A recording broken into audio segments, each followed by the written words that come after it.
Los megacuerdos comerciales tienen menos de comercio que de otras cosas. Es decir, primero, no solamente es un tema específicamente económico, sino que hay que mirarlo en el contexto específico de que lo que se está negociando esté en el ámbito económico, en el ámbito político, del tipo también de democracia y del tipo de participación que se quiere, y tiene que ver también con el ambiente, con la salud, ¿no es cierto?, y con una serie de derechos, ¿no? Entonces eso es lo primero. Lo segundo es que tampoco son realmente de comercio y cooperación, ¿no?, sino que están inscritos dentro de una división internacional del trabajo y tiene que ver con unas relaciones específicas de dominación de unos países hacia otros países, ¿no? Entonces, nunca son acuerdos o megacuerdos, en este caso, que se dan en un contexto en donde es posible una real negociación entre iguales, sino que se establecen sobre la base de las desigualdades internacionales, ¿no? Y obviamente terminan profundizando desigualdades internas y desigualdades regionales. El TPP ratifica o firma este acuerdo sobre tema ambiente específicamente, ¿no?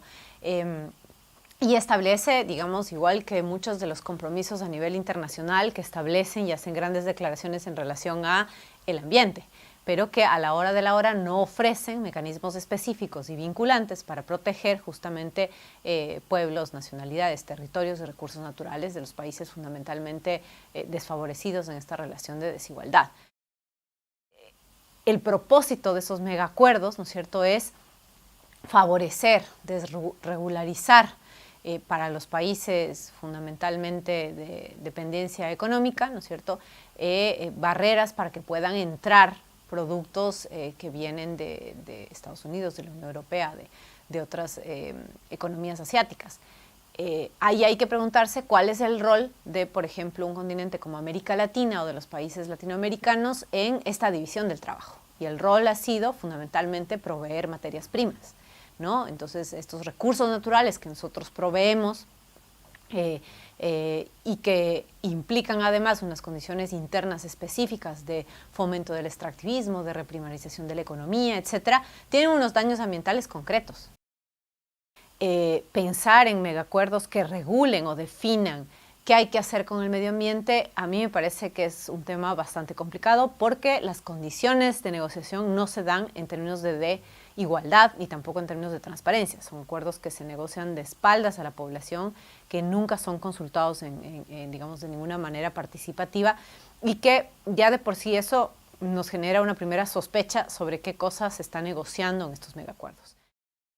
Porque no son espacios en donde uno o donde la población, las organizaciones, los pueblos y nacionalidades, la sociedad civil puede llegar a plantear y a realmente negociar, ¿no? Entonces el otro tema de los megacuerdos tiene que ver con quiénes son los actores de la negociación y supuestamente los gobiernos, ¿no es cierto?, o bueno, los estados representan a la población.